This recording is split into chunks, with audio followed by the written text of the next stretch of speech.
మాఘపురాణం 16వ అధ్యాయం. విద్యాధర పుత్రిక కథ. రాజా, మాఘమాస స్నాన మహిమను తెలుపు మరి ఒక కథను వినుమని మరలా ఇట్లు పలికెను. పూర్వమొక విద్యాధరుడు సంతానము కావలియునని బ్రహ్మనుద్దేశించి గంగా తీరమున తపము చేయుచుండెను. నియమవంతుడై భక్తి శ్రద్ధలతో చిరకాలము తపమాచరించెను. అతడు ఇట్లు చిరకాలము తపము చేయగా బ్రహ్మ సంతుష్టుడై వానికి ప్రత్యక్షమయ్యెను. వరములు నిత్తును కోరుకొమ్మరెను. పుత్రునిమ్మని విద్యాధరుడు బ్రహ్మను కోరెను. అప్పుడు బ్రహ్మ, నాయన, నీకు పుత్ర సంతానయోగము లేదు, అయినను నీ తపముంకో మెచ్చి పుత్రికను అనుగ్రహించుచున్నానని అంతర్ధానము పొందెను. ఆమె పెరిగి పెద్దదయ్యను. మిక్కిలి సుందరమైన సద్గుణాన్వితయై కన్నవారికిని తనను చూచిన వారికిని సంతోషమును కలిగించుచుండెను. విద్యాధరుడును ఆనందమును కలిగించు ఈమెను ఎవరికో ఇచ్చి అత్తవారింటికి పంపజాలను. వివాహము చేసినను అల్లుని కూడా నా ఇంటనే ఉంచుకొందునని నిశ్చయించుకొనెను. ఒకనాడు ఒక రాక్షసుడు ఆమెను చూచెను. ఆ రాక్షసుడు దేవీ భక్తుడు, ఎన్నియో దివ్యశక్తులను సంపాదించెను. కోరిన రూపము ధరింపగల శక్తిని కూడా సంపాదించెను. ఆ రాక్షసుడు విద్యాధర పుత్రికను చూచినంతనే ఆమెపై మరులు కొనెను. ఆమె ఎట్లయినా సరే వివాహము చేసుకోవలేనని తలచెను. ఆ రాక్షసుడు మిక్కిలి శక్తిమంతుడు. శివుని తపముచే మెప్పించి శివుని శూలమును కోరి పొందెను. శివుడును వానికి శూలమునిచ్చెను. ఓయి, ఇది నీ శత్రువునకు ఆధీనమైనచో నీవు మరణింతువని చెప్పి ఇచ్చెను. వరగర్వితుడైన రాక్షసుడు, నన్ను మించిన శత్రువుడు ఎవడు? నా ఆయుధము శత్రువును ఎట్లు చేరును అని తలచి వరగర్వితుడై ఎవరిని లెక్క చేయక ప్రవర్తించుచుండెను. అట్టి రాక్షసుడు విద్యాధర పుత్రికను చూచి, సుందరి, నన్ను వరించమని అడిగాను. ఆమెయు నా తండ్రిని అడుగమని చెప్పెను. రాక్షసుడును విద్యాధరుని వద్దకు పోయి వాని కుమార్తెను ఇచ్చి వివాహం చేయమని కోరెను. విద్యాధరుడు వానికి తన కుమార్తెనిచ్చి వివాహం చేయుటకు తిరస్కరించెను. రాక్షసుడు చేయునది లేక మరల వచ్చెను. విద్యాధరుని పుత్రికను హరించి సురక్షితమగు సముద్రము కింద ఉన్న తన ఇంట ఉంచెను. శుభముహూర్తమున ఆమెను వివాహమాడదలచెను. విద్యాధరుడును తన పుత్రిక ఏమైనదో అని విచారించుచుండెను. ఆ రాక్షసుడు బ్రహ్మ వద్దకు పోయి తన వివాహమునకు మంచి ముహూర్తమును చెప్పమని అడుగగా, బ్రహ్మ 8 మాసముల తరువాత మంచి ముహూర్తము ఉన్నది, అంతవరకు ఆగమని చెప్పెను. రాక్షసుడు అందుకు అంగీకరించెను. అతడు విద్యాధర పుత్రికతో 8 మాసముల తరువాత శుభముహూర్తమున నిన్ను వివాహమాడుదును. ఈలోపు నిన్నేమీ బాధింపను. నీవు కోరిన వస్తువులను తెచ్చి ఇత్తుననగా ఆమె ఏమీయూ మాట్లాడలేదు. రాక్షసుడు మరల అడుగగా, నాకిప్పుడేమీ అక్కర్లేదు. ప్రతి సోమవారము సాయంకాలమున శివుని దర్శించు వ్రతమున్నది. దర్శించి పూజించుటకు శివలింగ మెచట ఉన్నదో చూపమని అడిగెను. ఆ రాక్షసుడు పాతాళములో ఉన్న హటకేశ్వరుని చూపెను. విద్యాధర పుత్రికయు సోమవారము పాతాళమునకు పోయి వచ్చుచుండెను. ఒకనాడు ఆమె పాతాళలోకమున ఉన్న హటకేశ్వర స్వామిని దర్శింపవెళ్ళెను.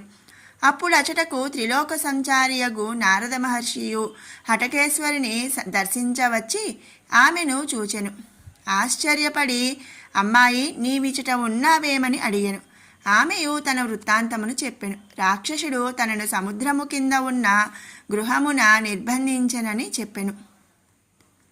నారదుడు ఆమె చెప్పినదంతయును వినెను. అమ్మాయి, భయపడకుము. విష్ణు భక్తుడై నీకు భర్త అగు వానిని నీ వద్దకు పంపుదును. అతడే నీ భర్త. విచారింపకము, నా మాటను నమ్ము. నీకొక ఉపాయమును చెప్పెదను వినుము. ఇచట శివునకెదురుగా మానస సరోవరము కలదు. మాఘమాసమున నీవి సరస్సు స్నానమాచరింపము. గంధ పుష్పాదులతో శ్రీమన్నారాయణుని పూజించి ప్రదక్షిణ నమస్కారములను చేయుము. మాఘమాసమంతయు ఇట్లు చేయుము. ఇట్లు చేసిన వారు కోరినది లభించును. శ్రీమన్నారాయణుడు నిన్ను కాపాడును. మాఘస్నానము పూజాధికము సద్యఫలము నిచ్చును. నా మాటను నమ్ముమని చెప్పి నారదుడు తన దారిన పోయెను. విద్యాధర పుత్రికయు నారదుని మాటలను మనస్ఫూర్తిగా నమ్మెను. మాఘమాసమంతయు హటకేశ్వరపురమందున్న మానస సరోవరము వద్దకు వెళ్ళి స్నానము చేసి పూజామున్నగు వానిని చేయుచుండెను. నారదుని మాట యథార్థమగుటకై ఎదురు చూచుచుండెను. మాఘమాసమును వ్రతముతో గడిపెను. నారదుడును లోక సంచారము చేయుచు సౌరాష్ట్ర దేశమును పాలించుచున్న శ్రీ మహావిష్ణు భక్తుడగు హరిద్రధుడను మహారాజును చూచెను. ఆ రాజు సర్వకాల సర్వావస్థలయందును శ్రీ మహావిష్ణువును స్మరించుచుండెను. అందరి అందును శ్రీమన్నారాయణుడే దర్శించును. వారిని హరి అని ఆహ్వానించును. విష్ణువు ఆయనే పిలుచును. గోవిందా అని మాటలాడును. శ్రీకృష్ణ అనుచు వస్తువును స్వీకరించును. దామోదర అనుచు పూజించును. కేశవ అనుచు నిద్రించును. నరసింహాయని స్మరించును. ఋషికేశ అని మేల్కొనును. వామనాయనుచు తిరుగును. ఏ పని చేయుచున్నను, ఎవరితో మాట్లాడుచున్నను ఏదో ఒక విధముగా శ్రీమన్నారాయణుని తలుచును. ఇట్లు విష్ణు భావనాత్మయుడైన హరిద్రధుని వద్దకు నారద మహర్షి వెళ్ళెను. హరిద్రధుడును నారద మహర్షిని చూచి ఎదురు వెళ్ళి గౌరవించను. తగిన ఆసనమును కూర్చోబెట్టి అనేక ఉపచారములతో పూజించను.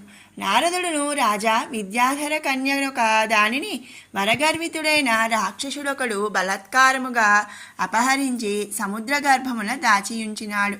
ఆ విద్యాధర కన్యక త్రిలోక సుందరి, సద్గుణశీల. నీవామెను భార్యగా స్వీకరింపవలెను. ఆ రాక్షసుని వాని శూలముతోనే సంహరింపవలయను అని వానికి తగిన రీతిలో వివరించి నారదుడు అచట నుండి లోక సంచారార్థము పోయెను. హరిద్రధుడును సముద్రము వద్దకు పోయెను. నారదుడు చెప్పినట్లుగా సముద్రము వానికి తనలోనికి వచ్చుటకు మార్గము ఒసగెను. హరిద్రధుడును ఆ రాక్షస గృహమును చేరెను. ఆ సమయమున రాక్షసుడు ఇంటలేడు. అతడు వివాహ ముహూర్తమునకై బ్రహ్మ వద్దకు పోయెను. అతడు పోవుచు శూలము ఇంటిలో ఉంచి వెళ్ళెను.